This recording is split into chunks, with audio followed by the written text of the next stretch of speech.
Ik kan nu vertellen dat wij een aardige groep Antilliaanse jongeren en Antilliaanse ook volwassenen in onze stad hebben. En dat wij voor die groep, om hen te ondersteunen bij hun ontwikkeling, vooral de jongere Antillianen, dat wij ook diverse projecten als een van de Antillianengemeenten zijn wij als gemeente Schiedam. Dat wij dat aanbieden en daar heb ik hele goede ervaring mee. Met enerzijds de mensen die daar vrijwillig in actief zijn en anderzijds ook de doelgroep, de Antilliaanse jeugd zelf. Ik ben zeer kort geleden met een groot deel van de gemeenteraad ook op bezoek geweest bij bijvoorbeeld Micas Nobo. Dat is een van de projecten waar woonbegeleiding plaatsvindt. Maar ook begeleiding bij hoe om te gaan met geld. Maar vooral ook scholing, participatie en het vinden van werk. En de jongeren die ik daar ontmoet, die zijn allemaal heel enthousiast en proberen vanuit hun situatie het beste van hun leven te maken. Dus ik heb een hele positieve indruk van de Antillianen binnen onze gemeente. Oké, de grootte van de groep Antillianen hier in de gemeente Schiedam in vergelijking met overige steden, wat kun je daarvan vertellen? We hebben in ieder geval, ik kan nu geen exact aantal op dit moment noemen. Maar we hebben in ieder geval voldoende Antillianen binnen onze gemeente om Antillianengemeente te zijn. Dus de omvang van de groep is groot genoeg. En in het verleden, als ik naar de inhoud ga, dan waren er ook wel wat problemen met Antilliaanse jongeren. We zijn niet voor niets hebben we daar aandacht voor. Er is recent, vorig jaar, zei ik zo net ook in mijn toespraak, was er een groep Antilliaanse mannelijke volwassenen juist. Die bepaalde overlast werd zo ervaren, zeg ik er altijd bij, door omwonenden waar een project voor is gestart. Dus ik denk, wij hebben in Schiedam geen incidenten de laatste jaren gehad van een groep Antillianen. Of zoals in sommige gemeenten je het in ieder geval in de media ziet verschijnen. En ik denk dat dat mede te danken is aan enerzijds wel het aanbod wat we hebben, de projecten. Maar vooral denk ik inderdaad de inzet van mensen die in de voorheen Stichting EPA en nu het Antilliaanse Beraad EPA actief zijn. Want zij weten de achterban heel goed te bereiken en ze kunnen ons ook informeren over welk aanbod we kunnen doen om de groep te ondersteunen die dat nodig heeft. Oké, de groep Antillianen concentreert zich alleen in een bepaalde wijk hier in de Schiedam? Of is het verspreid over de hele stad? En wordt deze wijk ook gezien als een vogelaarwijk? Ja, een groot deel van ook de Antillianen woont in twee wijken, in de Groenhut en Nieuwland. Maar in de Antilliaanse gemeenschap is redelijk verspreid wel. Het is niet zo dat ze alleen in die wijken wonen. Bijvoorbeeld dat project wat ik zo net noemde voor Antilliaanse jongeren is bewust in alle wijken van de stad zijn er woningen beschikbaar voor jongeren in het kader van dat project en niet alleen in bepaalde wijken. Maar we hebben wel een vogelaarwijk, dat is de wijk Nieuwland.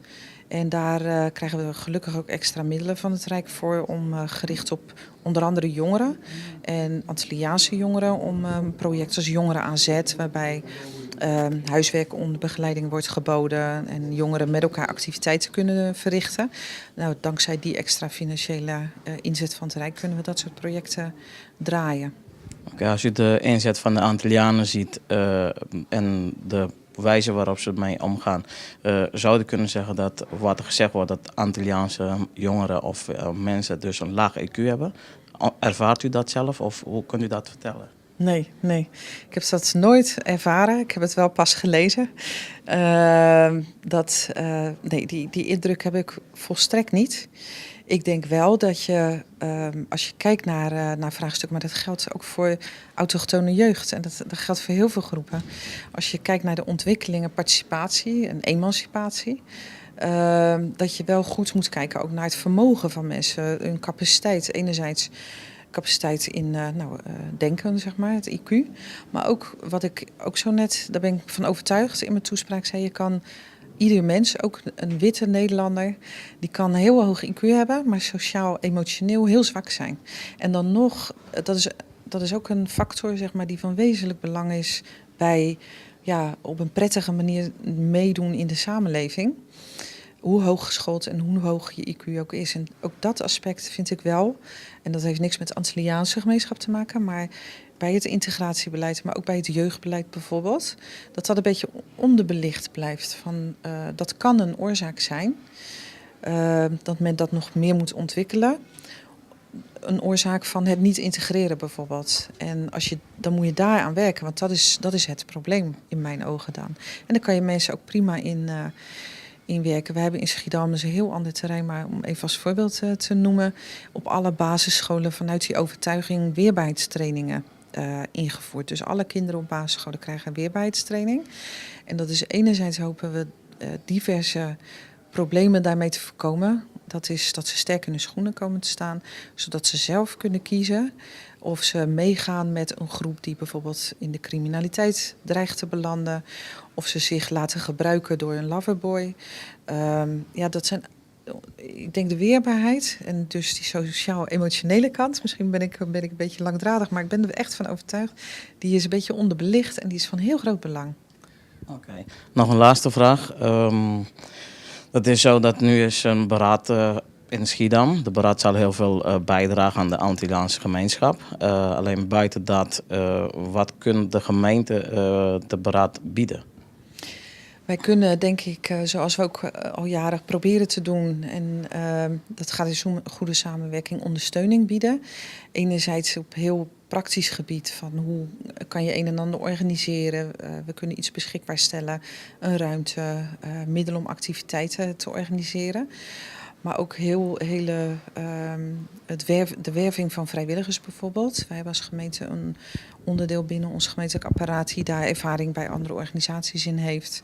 Op welke manier je dat kunt doen. Ja, en bovenal denk ik dat wij samen gesprekspartner van elkaar zijn.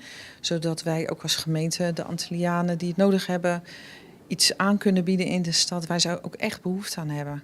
Laatste vraag. Wat is uw boodschap voor de Antillianen? Wat is uw boodschap, wethouder, voor de Antillianen die hier in Schiedam wonen? Ik vind het erg belangrijk voor Antillianen die in Schiedam wonen, net zoals voor andere groepen, dat zij zich thuis voelen in onze stad. Dus ja, welkom, dat ze zich echt welkom voelen. Ik hoop daar als wethouder en de gemeente daar een bijdrage aan te kunnen leveren door dat uit te spreken, uit te stralen, maar ook juist in onze daden dat te laten zien. En ik zou als boodschap willen meegeven dat ook al is het juist net nadat je in Nederland bent komen wonen, sta je voor heel veel moeilijke opgaven, voel je je vaak eenzaam. Het is heel ingewikkeld, heel ander systeem weer. De mensen, je hebt geen sociale kring nog opgebouwd. Geef de hoop niet op, blijf je inzetten en het is gewoon, je kan echt heel veel bereiken door te volharden en doortastend te zijn. Oké, bedankt.